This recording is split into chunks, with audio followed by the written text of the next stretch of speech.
नमस्कार, मैं हूँ cyber forensic and law expert advocate Sonali Guha. जहाँ तक हम बात कर रहे हैं डीप टेक, तो इसको अपन दो पार्ट में समझने की कोशिश करते हैं। डीप टेक्नोलॉजीज, गहन अध्ययन आप बोल सकते हैं एक तरीके से टेक्नोलॉजी का।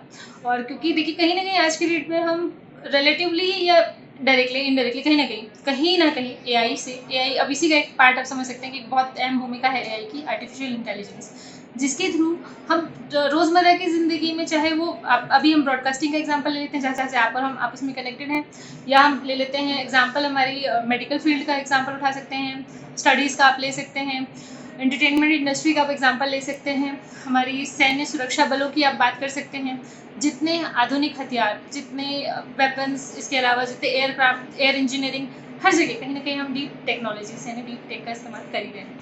और रहा सवाल कि इस चीज़ को इस्तेमाल के बाद क्या नुकसान हो सकते हैं, देखिए जहाँ कोई इनोवेशन है एक टाइम पर्टिकुलर के बाद कहीं ना कहीं उस चीज़ के तोड़ मार्केट में आ जाते हैं। तो अगर, हाँ, मैं मानती हूँ कि इस चीज़ से कहीं ना कहीं खतरा भी बढ़ेगा जैसे जैसे टेक्नोलॉजी बढ़ रही है। तो अब उन खतरों से बचने के क्या तरीके हैं, एक बार थोड़ा सा उस पर बात जरूर कर लेंगे। अगर आप बात कर लें कि मोबाइल के अंदर, क्योंकि देखिए आज के डेट में हर छोटा बड़ा कैसा भी इंसान हो, सोशल मीडिया इन्फ्लुएंसर, कहीं ना कहीं एआई रिलेवेंट वो सॉफ्टवेयर्स कहीं ना कहीं कुछ ना कुछ ऐसा अपडेट कहीं ना कहीं यूज़ कर ही रहे हैं। तो अब अगर आप अपने नॉर्मल हैंडसेट के थ्रू कोई भी ऐसा डीप टेक्नोलॉजी से रिलेवेंट एडिटिंग, मिक्सिंग या किसी भी चीज़ का कोई सॉफ्टवेयर टूल आप यूज़ कर रहे हैं, तो एक छोटी सी सुरक्षा हम ये रख सकते हैं कि पेड एंटीवायरस यूज़ कर लें। क्योंकि जहाँ आप लाख, 1.5 लाख, 2 लाख के मोबाइल यूज़ कर सकते हो, तो साल का 100-150 रुपये का antivirus, I don't think so it's a big deal.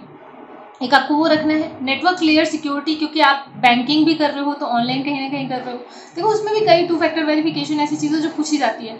जो सबसे पहला आप बोल सकते हो एआई का जो हम यूज़ करते हैं ना, कि verify you are not a robot, तो वो चीज़ एक सबसे पुरानी आप टेक्नोलॉजी ज़रूर समझ सकते हैं वहाँ से एग्जाम्पल, कि देखो कितना सिक्योरिटी का ध्यान लंबे समय से रखा जा रहा है।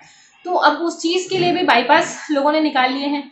तो बेहतर है कि आप जिस फ़ोन में एआई रेलेवेंट टूल या सॉफ्टवेयर आप यूज़ कर रहे हो, उसमें अपने बैंकिंग से रेलेवेंट कोई चीज़ें मत रखो। क्योंकि बहुत सारी चीज़ें फ्री अवेलेबल है, बहुत सारी चीज़ों के लिए लोग डार्क वेब जैसी चीज़ों का भी इस्तेमाल करते हैं कि भाई वहाँ फ्री सॉफ्टवेयर या टूल्स हमारे पास अवेलेबल हो जाते हैं, तो आप यूज़ करें, उस चीज़ में कोई बुराई नहीं है। उस चीज़ की सिक्योरिटी हमको प्रॉपर रखनी ज़रूरी है। तो कुछ ऐसी छोटी छोटी सी चीज़ें हैं जिनका हम ध्यान रख सकते हैं। और डीप टेक्नोलॉजीज के थ्रू अभी हाल फिलहाल में हुए अपराध आप समझ सकते हैं। डीप फेक एग्जाम्पल हम ले लेते हैं, वो भी एक किसी का ही नमूना है, एआई बेस्ड। मतलब अगर मैं लेमैन लैंग्वेज में इस चीज़ को समझाना चाहूँ, तो डीप फेक वो वीडियोस होते हैं जो एआई की मदद से सिर्फ किसी व्यक्ति विशेष का चेहरा लगाकर, पूरा प्रॉम्प्ट डालकर एआई के थ्रू वीडियो बनवाया। सो डीप फेक से होने वाले क्राइम्स, इनसे बचने का क्या तरीका? अगर आप में से किसी को ऐसा लगे कि फर्जी फोटो वीडियोस, देखिए मॉर्फिंग भी, फोटो का जो मैंने जिक्र किया तो बता देती हूँ, मॉर्फिंग भी एक चीज इसी का एग्जांपल है, कि जहाँ पे चेहरा किसी और का होता है, बॉडी किसी और की होती है, तो ऐसी एडिटिंग मिक्सिंग के थ्रू भी लोग ब्लैकमेलिंग का शिकार हो रहे हैं। तो इन चीजों से बचने का बड़ा आसान सा तरीका ये है कि वो एक तो बड़ा सस्ता इंडियन जुगाड़, मैं सभी को बताती हूँ कि अपने जो भी हैंडसेट है, मोबाइल है, लैपटॉप है, जिसमें कैमरा एग्जिस्ट करता है या जिनको हम कैमरा यूज कर सकते हैं, उन डिवाइसेस में फ्रंट कैमरा हमेशा ऑफ रखें। एक तो ये प्रायोरिटी से काम कर लें।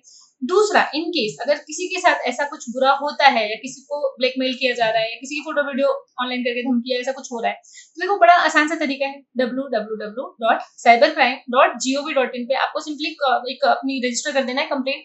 स्क्रीनशॉट जरूर कलेक्ट करें, वो एक बहुत बड़ा एविडेंस होता है। देखिए एविडेंस की जहां तक मैंने बात कर ही ली है, तो digital admissibility of digital evidence के सर्टिफिकेट के लिए भी आपको ये सारी चीजों की रिक्वायरमेंट होगी, इन केस अगर मैटर लिटिगेशन में जाता है उस कंडीशन के लिए। बाकी हाँ, बड़ी सावधानी बरतने वाली जो चीजें हैं, तो मैंने बोला ही है कि वीडियो कॉल्स अगर अननोन नंबर से आ रहे हैं तो आप उठाना अवॉइड करें, एंटीवायरस आप यूज करें, प्रॉपर फायरवॉल्स आप यूज करें। नो रूट फायरवॉल एक बेस्ट अवेलेबल बोल सकते हैं कि फ्री ऑफ कॉस्ट अवेलेबल आपके डिवाइसेस के लिए है, एंड्रॉइड और आईफोन दोनों के लिए, तो वो आप एक यूज करने की हैबिट डालें। और अगर किसी के साथ इस तरीके की कोई भी घटना हो रही है, तो हेजिटेट होने या ब्लैकमेल होकर सामने वाले को पेमेंट करने से बेहतर है एक बार पुलिस को जरूर अपडेट करें।